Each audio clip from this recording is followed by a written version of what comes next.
पुरानी पेंशन योजना को लागू करने के लिए दिल्ली के रामलीला मैदान में कर्मचारियों ने एक बार फिर हल्ला बोला है। चेतावनी रैली का आयोजन किया। हमारे साथ उत्तर प्रदेश के प्राथमिक शिक्षक संघ के प्रदेश महामंत्री अनिल यादव जी हैं। ये तीसरी रैली है जब आप लोग रामलीला मैदान में जुटे हो। सरकार की तरफ से कोई डेवलपमेंट आया नहीं कि पुरानी पेंशन स्कीम को लेकर उसका क्या रुख है। आप लोग सिर्फ रामलीला मैदान में आते हो, अपनी मांगों को रखते हो, फिर चले जाते हो। 4 महीने के बाद फिर चुनाव है लोकसभा का, तो बड़ा मुश्किल है कर्मचारियों के लिए आगे का रास्ता। देखिए 2024 सामने लोकसभा का चुनाव है और ये कर्मचारियों की सबसे बड़ी मांग है पूरे देश की। सारे कर्मचारी पुरानी पेंशन को लेकर परेशान हैं और इसके लिए 1 अक्टूबर को बहुत बड़ा धरना प्रदर्शन हुआ। दोबारा आज 3 नवंबर को है। हम लगातार अनवरत धरना प्रदर्शन करते रहेंगे जब तक हमारी मांग को सरकार मान नहीं लेगी या अपने उसमें मैनिफेस्टो में अगर उसको शामिल नहीं कर लेती है पुरानी पेंशन को। कोई योजना है आप लोगों के पास? क्योंकि सरकार करिए उसका खजाना खाली है। जो आपने पीएफ आरडीए कानून को वापसी की मांग की है, क्योंकि बगैर उसके संभव नहीं है राज्य सरकार उसको लागू कर पाए, तो इसके लेकर कोई तो फार्मूला कर्मचारियों के पास होगा। सरकार करेगी फार्मूला लेके आप आइए कि हम कैसे ओल्ड पेंशन स्कीम लागू करें। फार्मूला लागू करना सरकार का काम है, कर्मचारियों का नहीं। जहां तक बात खजाना खाली होने का सवाल है तो 5 स्टेट पुरानी पेंशन दे रहे हैं। अभी हाल ही में जो हिमाचल प्रदेश ने दिया है, वहाँ कांग्रेस की गवर्नमेंट बनी है, तो जब वो राज्य दे रहे हैं पुरानी पेंशन तो क्या वहाँ खजाने की कमी है?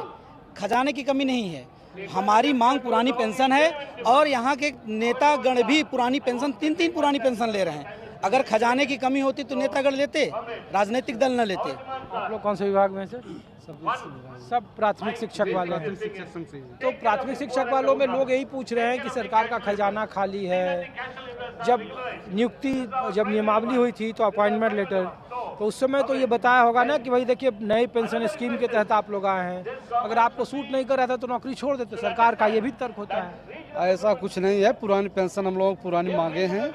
जब से 2004 से लागू हुई, अप्रैल 2004 से पेंशन लागू हुई है, तब से हम लोग इसकी आवाज़ बुलंद कर रहे हैं। और ऐसा नहीं है खजाना खाली हो जाए जैसे अन्य राज्य दे रहे हैं। कोई राज्य गरीब नहीं हुआ, सभी राज्य दे रहे हैं और इसी तरीके से केंद्र सरकार भी देगी तो खजाने पर कोई प्रभाव नहीं पड़ेगा।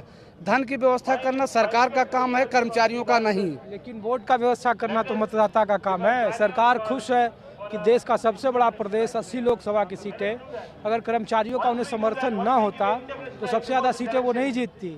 इसका मतलब है कि कर्मचारी सिर्फ आंदोलन के लिए सड़कों पर हैं, वो सरकार की नीतियों से खुश हैं। देखिए सरकार की नीतियों से खुश कोई नहीं है, कहीं न कहीं से अनैतिक कार्य किए जा रहे हैं और ये एनपीएस आपको बता दें पूरी तरह से अनिश्चित है। अभी आप बात अगर करिएगा तो ये सारा का सारा पैसा पीएफआरडीए में जा रहा है और पीएफआरडीए में केवल ये पैसा लगाते हैं निवेश में।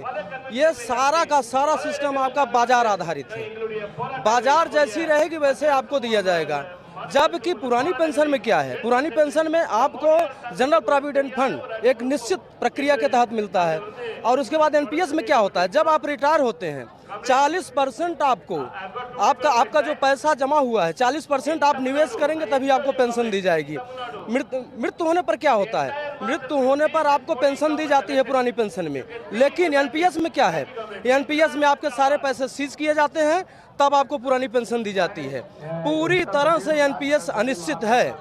और मैं ये कह रहा हूँ कि हमारे माननीय जनप्रतिनिधि जो वहाँ बैठे हुए क्यों नहीं इस बात पर इस मुद्दे को उठाते हैं? क्यों में थपथपा करके अपना काम पूरा कर लेते हैं और हम क्यों दूर रखे जाते हैं इन मुद्दों से? तो पुरानी पेंशन स्कीम को लागू करना किसी भी सूरत में सरकार के लिए लाजमी होगा। अगर ऐसा नहीं हुआ तो 2024 के लोकसभा चुनाव में कर्मचारी अपने वोटों की ताकत दिखाएंगे। कैमरामैन दीपक दुबे के साथ ऋषिकेश कुमार, न्यूज़ 24 दिल्ली। नमस्कार, मैं हूं मानक गुप्ता। अगर आपको हमारा ये वीडियो पसंद आया हो तो इसे लाइक और शेयर जरूर करें और हाँ, हमें सब्सक्राइब और फॉलो करना ना भूलें ताकि आप देश और दुनिया की कोई खबर मिस ना करें। तो जुड़े रहिए हमारे साथ और देखते रहिए न्यूज़ 24।